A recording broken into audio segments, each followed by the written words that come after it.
Halo semua, perkenalkan nama saya Sefri Marcella Solin. Saya program studi Pendidikan Sejarah Fakultas Ilmu Sosial Universitas Negeri Medan. Di sini saya akan mereview dua buku untuk memenuhi tugas critical book review. Ya, yang pertama itu ada buku utama yaitu Sejarah Negara-Negara di Kawasan Asia Selatan karya Dr. Nurzenki Ibrahim. Nah, yang kedua itu sebagai buku pendamping yaitu Isu-isu kontemporer di Kawasan Asia Selatan karya Putu Titah Kawitri Resen dan kontributor lainnya. Pertama, kita akan mereview buku tentang Sejarah Negara-Negara di Kawasan Asia Selatan karya Nurzenki Ibrahim. Yang pertama yaitu identitas buku. Judul buku ini yaitu Sejarah Negara-Negara di Kawasan Asia Selatan, karya atau penulis yaitu Dr. Nurzenki Ibrahim. Nah, sedikit tentang penulisnya yaitu Nurzenki Ibrahim adalah akademisi dan penulis yang memang banyak nulis buku sejarah Asia, khususnya Asia Selatan dan Asia Tenggara. Karya-karyanya dikenal punya gaya penulisan yang ringan tapi tetap padat informasi, cocok untuk buat pelajar, mahasiswa, atau siapa yang ingin mengerti sejarah lintas negara tanpa harus baca buku super tebal. Buku ini tebalnya sekitar 200 halaman dan seperti judulnya fokus membahas tentang sejarah berbagai negara yang ada di kawasan Asia Selatan. Mulai dari India, Pakistan, Bangladesh, Sri Lanka, Nepal, Bhutan, sampai Maladewa. Semuanya dibahas dari masa kuno sampai modern. Buat kalian yang suka sejarah dunia, terutama sejarah peradaban Asia, khususnya itu sejarah Asia Selatan, buku ini seru untuk dibahas karena membawa kita melihat bagaimana kawasan Asia Selatan berkembang dari peradaban awal Sungai Indus sampai ke dinamika politik modern seperti konflik India dan Pakistan. Nah, buku ini diterbitkan oleh Ombak atau anggota IKAPI pada tahun 2024.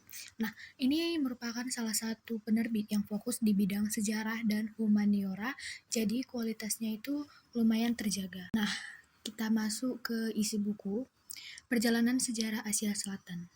Nah, sekarang kita masuk ke isi bukunya. Buku ini dibagi menjadi beberapa bagian besar dan secara umum membahas perjalanan sejarah di Asia Selatan dari 3 sisi utama yaitu kebudayaan, agama, dan politik. Baik, kita masuk ke yang pertama yaitu ada peradaban awal. Bagian awal buku ini mengajak kita kembali ke masa ribuan tahun lalu. Waktu peradaban besar tumbuh di lembah Sungai Indus. Disinilah akar dari banyak hal di Asia Selatan bermula. Mulai dari sistem sosial, bahasa, dan bahkan dasar-dasar agama Hindu dan Buddha. Nurzenki mengasih atau memberikan gambaran yang jelas gimana peradaban kuno ini berkembang dan kemudian memengaruhi kawasan lainnya. Selanjutnya kita masuk ke yang kedua yaitu masuknya agama dan dinamika budaya. Nah, buku ini juga membahas soal penyebaran agama-agama besar, mulai dari itu Hindu, Buddha, sampai Islam.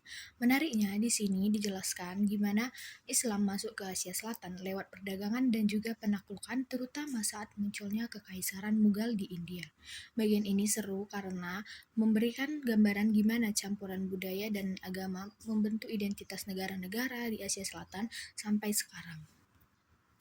Sekarang kita masuk ke yang ketiga yaitu kolonialisme dan gerakan kemerdekaan. Bab ini fokus ke masa kolonial, terutama waktu Inggris menguasai India.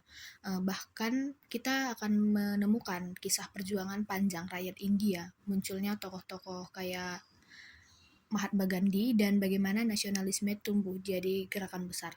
Yang menarik setelah kemerdekaan India muncul juga pemisahan antara India dan Pakistan, dan buku ini cukup detail membahas akar konflik itu.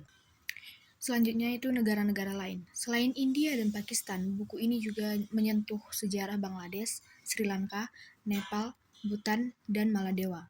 Meski porsi pembahasan tiap negara agak berbeda, Nurzenki tetap berusaha memberikan gambaran umum tentang perjalanan mereka dari masa kerajaan, penjajahan, sampai jadi negara modern.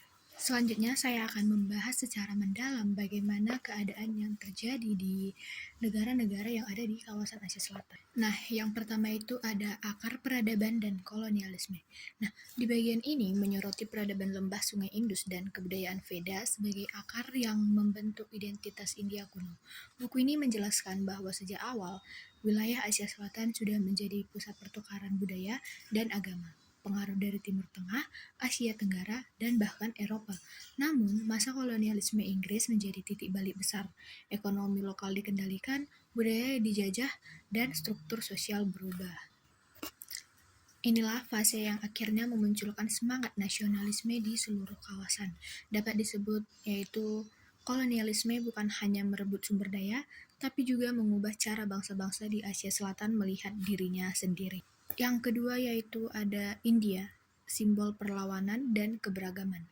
Buku ini menempatkan India sebagai poros kawasan. Setelah merdeka, India membangun demokrasi terbesar di dunia, tapi menghadapi tantangan berat, yaitu kemiskinan, perbedaan kasta, dan ketegangan agama. Dibahas juga tentang peran tokoh besar seperti Jawaharlal Nehru yang memperjuangkan sistem sekuler, serta Indira Gandhi dengan kebijakan politiknya yang keras tapi tegas. Selain di bidang politik, buku ini juga membahas peran budaya India yaitu dari Bollywood, yoga, hingga teknologi modern, yaitu sebagai cara baru India menegaskan identitas globalnya. Yang ketiga yaitu ada Pakistan. Ini antara identitas agama dan stabilitas politik. Pakistan muncul dari gagasan negara Islam setelah pemisahan dari India.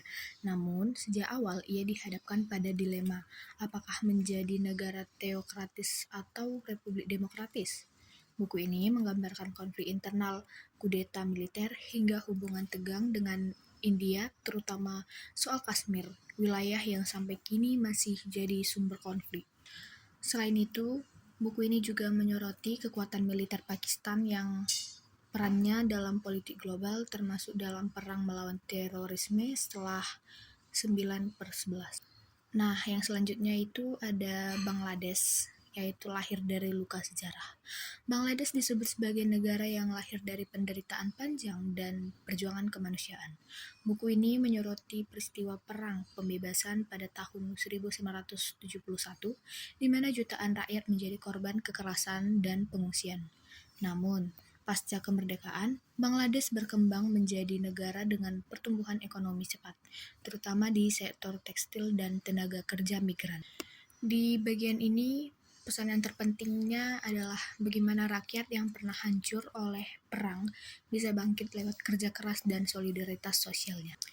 Selanjutnya itu ada Sri Lanka. Ini yaitu bayang-bayang konflik etnis. Buku ini menggali panjangnya konflik antara etnis Sinhala dan Tamil, serta peran organisasi Tamil Tigers atau LTTE yang memperjuangkan kemerdekaan minoritas Tamil. Konflik ini menimbulkan luka sosial mendalam hingga baru berakhirnya pada tahun 2009. Di sini penulis menekankan bahwa perdamaian di Sri Lanka bukan hanya hasil militer, tapi juga upaya panjang rekonsiliasi dan pembangunan kembali kepercayaan antar kelompok. Selanjutnya itu yang keenam ada Nepal dan Bhutan. Dua jalan menuju modernitas. Ini Nepal digambarkan sebagai negara dengan sejarah monarki kuat, tapi kemudian berubah menjadi republik. Sedangkan Bhutan dikenal unik karena menolak tolak ukur kemajuan ekonomi semata dan justru menekankan gross national happiness sebagai ukuran kesejahteraan rakyat. Bagian ini mengajarkan bahwa modernisasi tidak selalu berarti meniru Barat, tapi bisa mengikuti nilai budaya sendiri.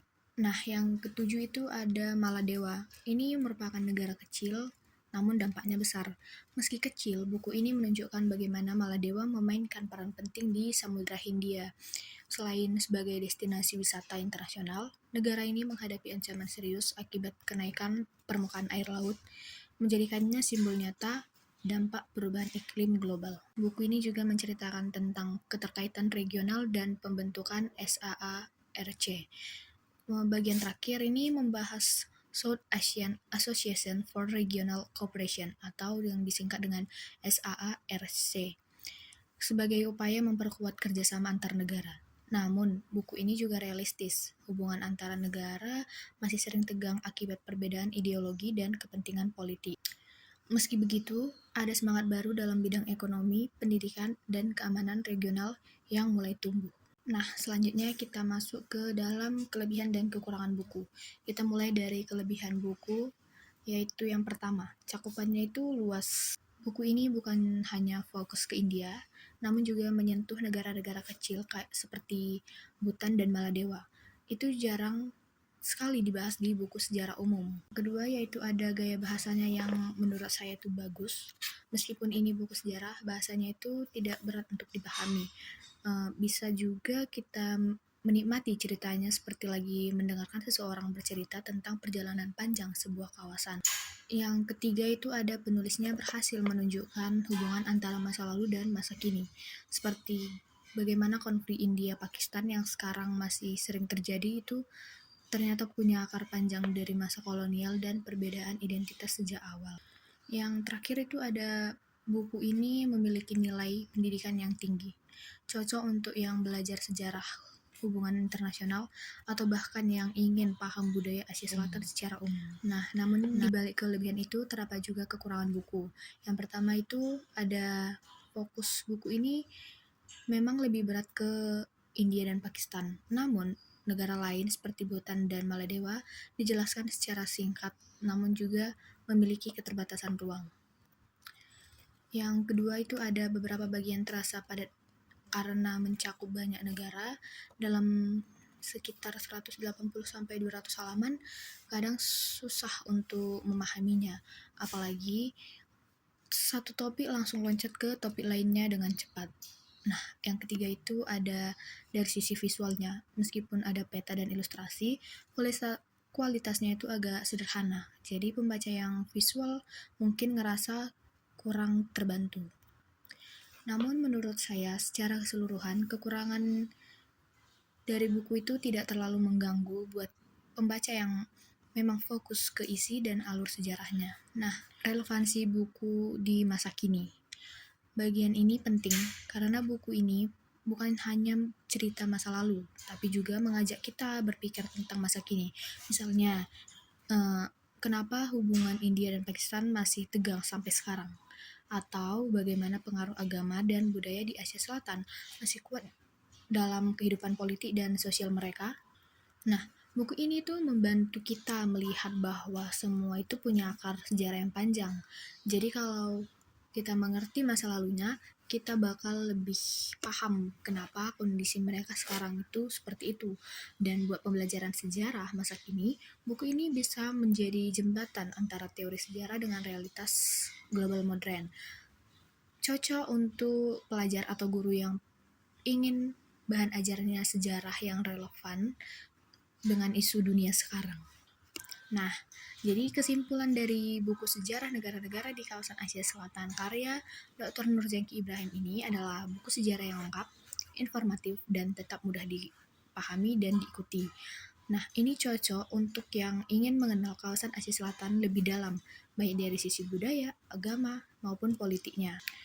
Buku ini mengajarkan kita bahwa memahami sejarah itu bukan hanya tentang masa lalu, tapi juga tentang cara kita memahami dunia hari ini.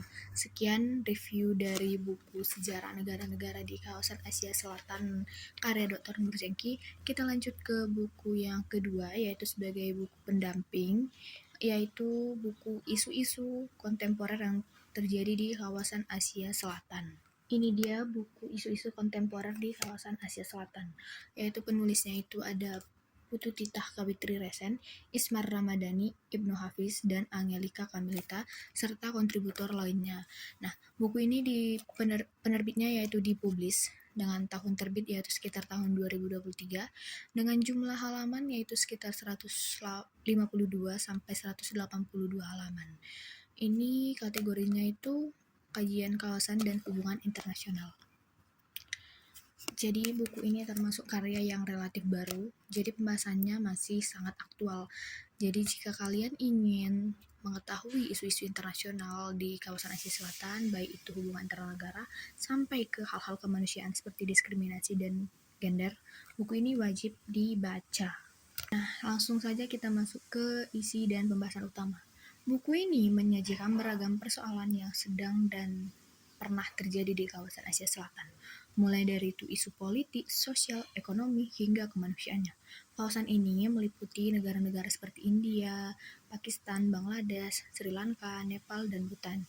Wilayah yang terkenal karena sejarahnya yang panjang, kolonialisme, konflik agama, dan dinamika sosial yang kompleks. Langsung saja kita masuk ke isi dan pembahasan utama buku. Ini saya buat yaitu sesuai dengan daftar isi buku. Dari bab 1 sampai bab 10. Ya, bab 10. Mulai dari bab 1 yaitu ada Asia Selatan sebagai studi kawasan. Bab pembuka ini menjelaskan mengapa Asia Selatan harus dipelajari sebagai satu kawasan utuh.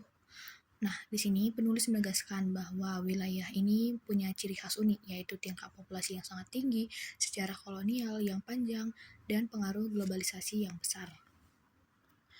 Asia Selatan adalah tempat di mana pengaruh India, Islam, Inggris, dan bahkan Tiongkok bertemu membentuk identitas sosial dan politik yang kompleks. Di sini kita bisa melihat bagaimana masa lalu kolonial seperti penjajahan Inggris meninggalkan jejak mendalam terhadap sistem hukum, pendidikan, hingga struktur ekonomi negara-negara di kawasan ini.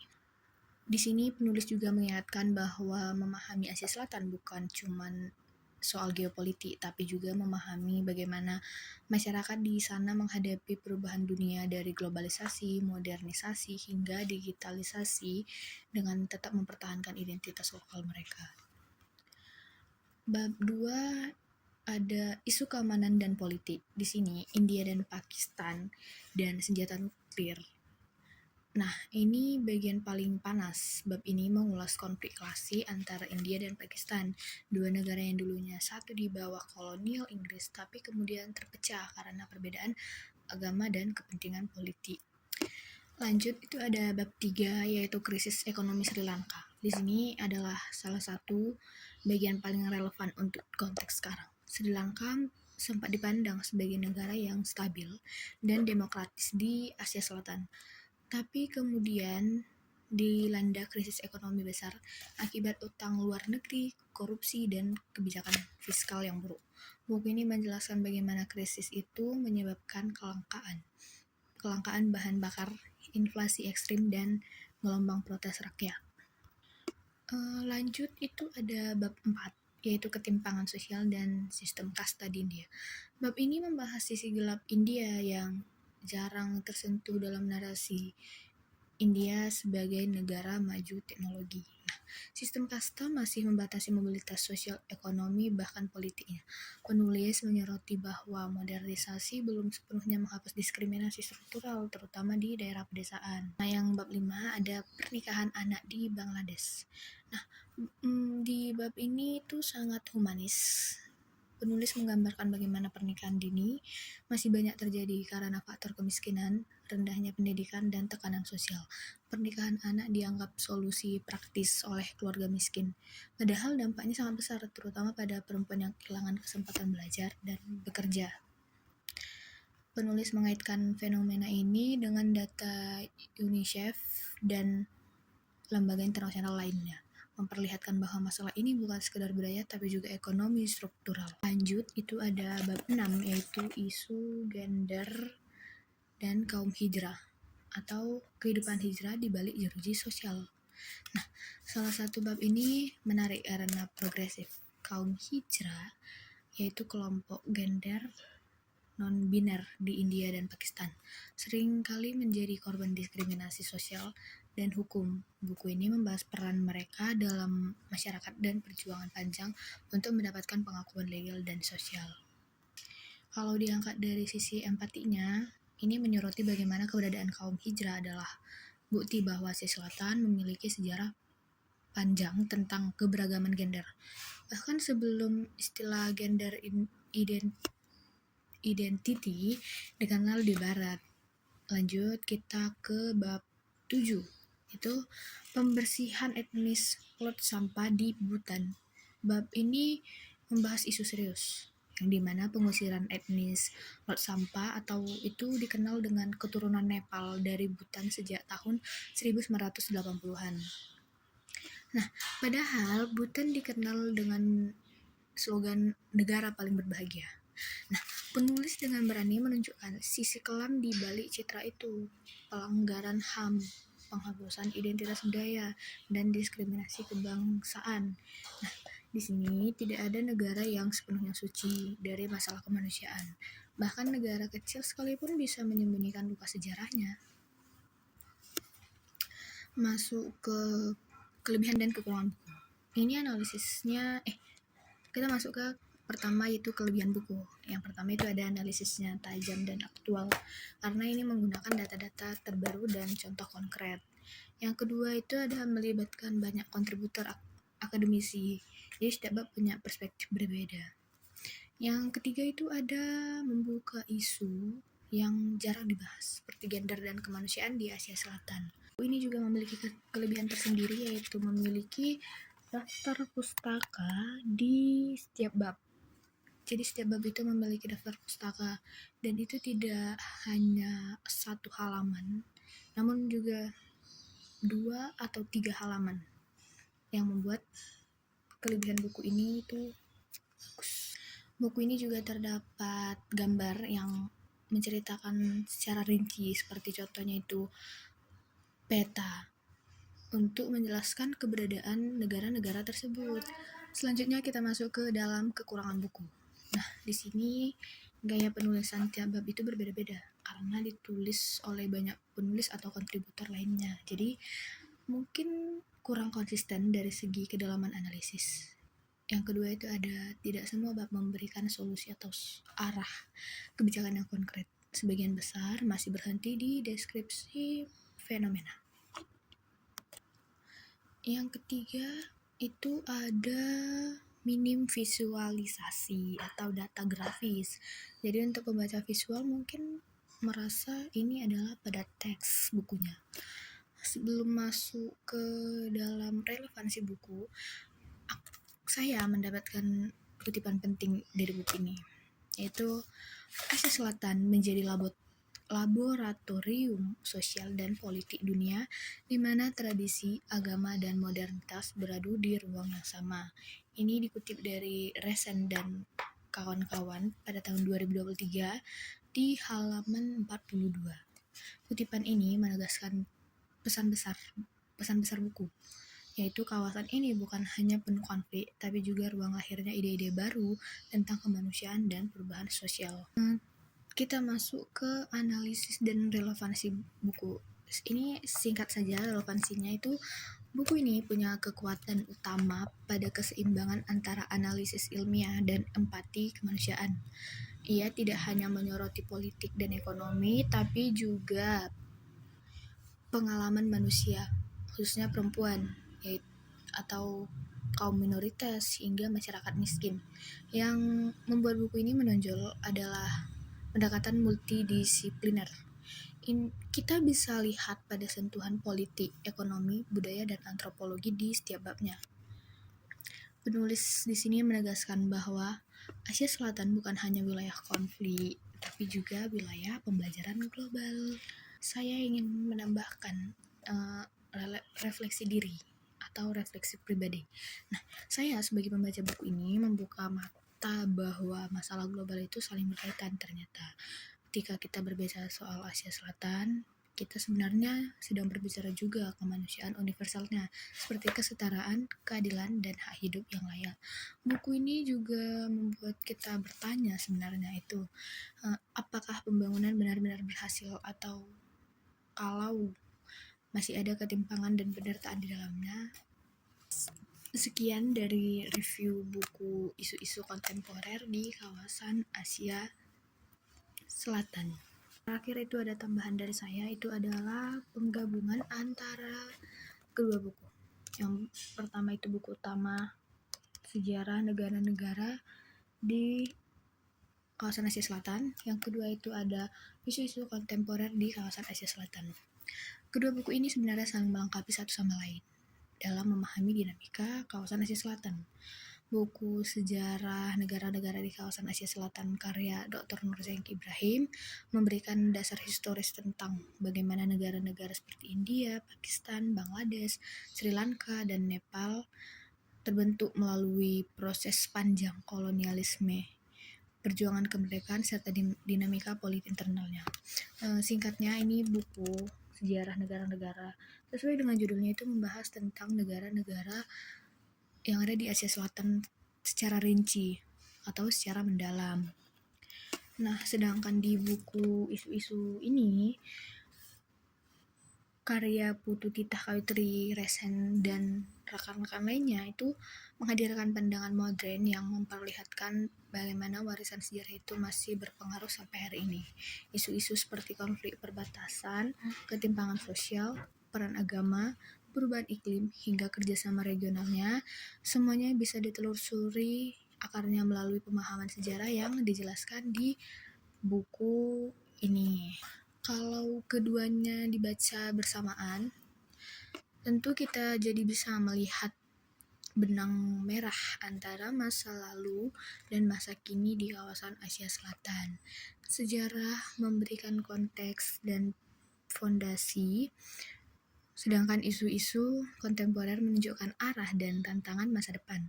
Dari sini, pembaca bisa belajar bahwa memahami Asia Selatan tidak cukup hanya lewat catatan masa lalu atau berita-berita saja yang lewat di media sosial, tapi melalui perpaduan keduanya yang membentuk identitas, konflik, dan harapan kawasan tersebut. Kedua buku ini penting bagi siapapun yang ingin melihat Asia Selatan bukan hanya dari sisi geografis, tetapi sebagai kawasan yang dinamis, penuh tantangan, dan memiliki pengaruh besar dalam percaturan dunia saat ini. Jadi bisa dibilang buku sejarah negara-negara di kawasan Asia Selatan memberikan kita landasan sejarah, sementara isu-isu kontemporer di kawasan Asia Selatan memberi pemahaman kontekstual masa kini. Seperti dua sisi mata uang yang saling memperkaya wawasan pembacanya. Terima kasih sudah menonton sampai akhir. Sampai jumpa.